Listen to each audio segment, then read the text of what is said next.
I wanna fly like an eagle to the sea. Fly like an eagle, let my spirit carry me. At this point, I'd like to introduce the next gentleman. He is largely responsible for making this airplane look better than new. He has 27 years in the Air Force, I believe.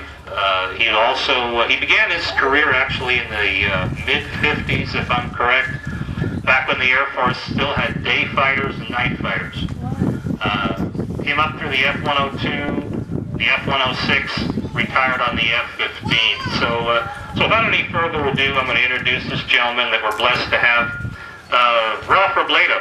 Would you please come forward and tell us a little bit about your F-15 experience and restoring this magnificent Eagle?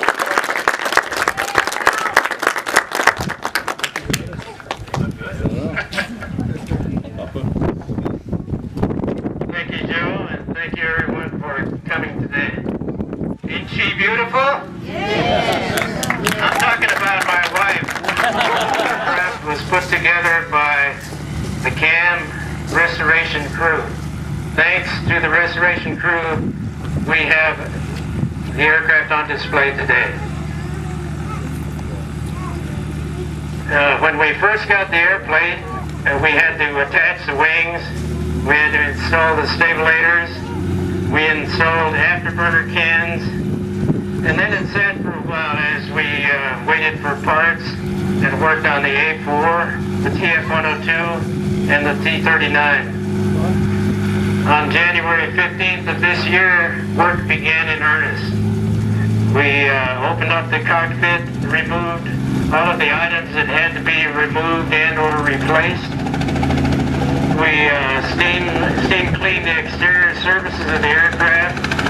We began sanding to prepare the surface for paint.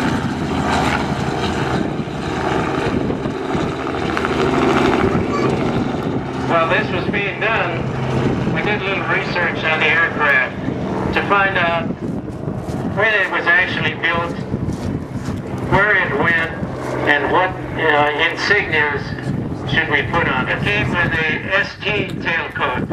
Today you see the FF tailcoat. The FF is for the 1st Fighter Wing, Langley Air Force Base, Virginia. It was assigned to the 27th Tactical Fighter Squadron, which revealed that it was stationed there, and it also was flown by Colonel Fennessy when he was stationed there.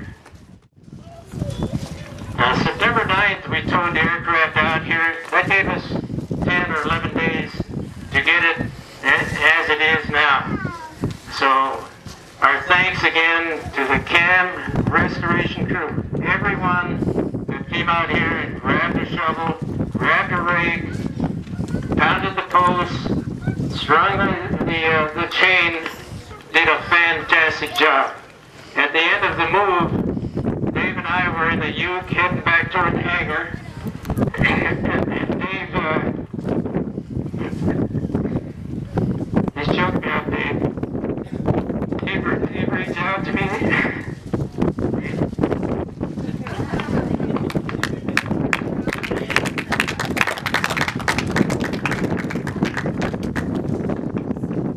Dave reached out with his big hand and said, "We did it. Congratulations." This was one of the best moves that we had ever had. It went like clockwork, nice and smooth, and even had a good ride for our passenger. Anyway, one day I found on my desk this piece of paper that was written by an anonymous airman. Thank you, Chris.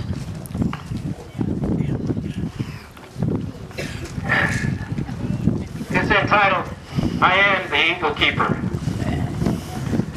I may be a male or a female, but you will know me. You will know me by my intense pride and my dedication to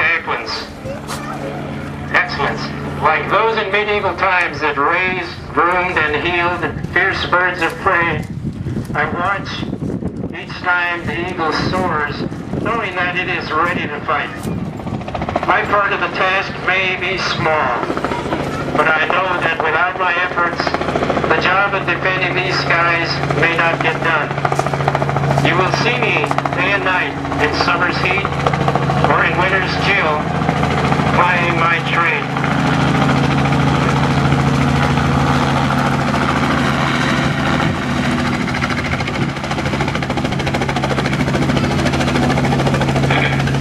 Often during the long hours, when others are enjoying a well-earned rest, I work on. Sometimes you may forget that I am here, but I'm always ready.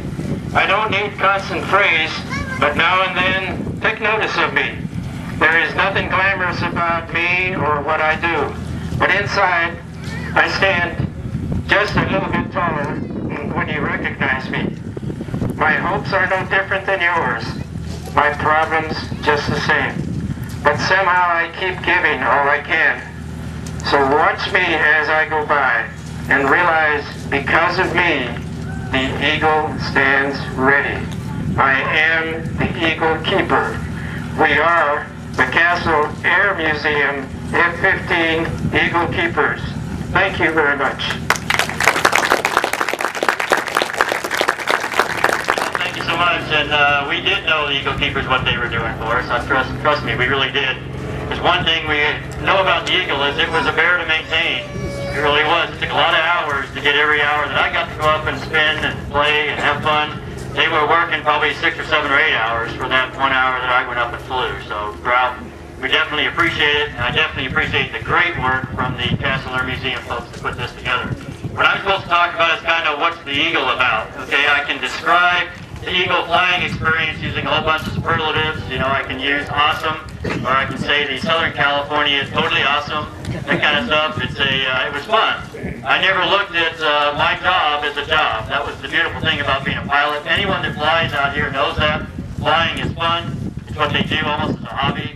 And it just so happens that I got to, as a 20-year-old, 9-year-old kid, got to fly this thing back in 1979 for the first time. The very first assignment out of pilot training was the F-15. And I flew out of Langley for 3 years, and that's where I flew this exact tail number several times. F-15, what can you really say about it? I don't know if you've ever gone online and looked at it or if you know much about it, but it's the best air superior fighter ever built. And I can say that, and I think just about anybody in the world will agree that's true. It's a 0 loss rate in combat. 0. The only fighter you can ever say is that it's never lost a single air battle. The F-15 and air-to-air engagement never has. Shot down, numbers change because the Israelis won't tell us how many they really shot down, but it's anywhere from 120 to 140 air victories with the F-15, the A, the C, and that. So if you look at the Desert Storm, 39 aircraft were shot down during the main couple months of Desert Storm. 36 of those 39 were by the F-15. You know, you can picture yourself on the runway, you get cleared for takeoff, what we used to call a buster climb, a max performance climb. One that in order to do it, because the aircraft was so good at it, we had to get special permission from the FAA. They actually had to clear the airspace out around the airplane, only a couple miles, but 30,000 feet above the airfield is what they cleared out. Make sure when they cleared us for a max performance takeoff, we taxi onto the runway, run it up. By the time we hit the end of the runway, we were going 400 to 450 knots. That's 500 to 600 miles an hour in about 7,000 feet of runway. We stand on its end, pulling about 60 E's, and end up at 30,000 feet, rolling over backward and say, that's fun. Sensitive part on the front end here, this big, huge radome, what's that radar? That ability to go out there and see 2 little airplanes 60, 70 miles away, 1,000 feet apart, 2,000 feet apart, and you can target both those airplanes side by side, fire a missile at each one of them. So it was built to survive. You know, I've probably seen stories of the Israeli aircraft that had a midair with an A4 over in Israel, took out the entire right wing, the entire wing. All that was left was the wing roof. It flew back and landed.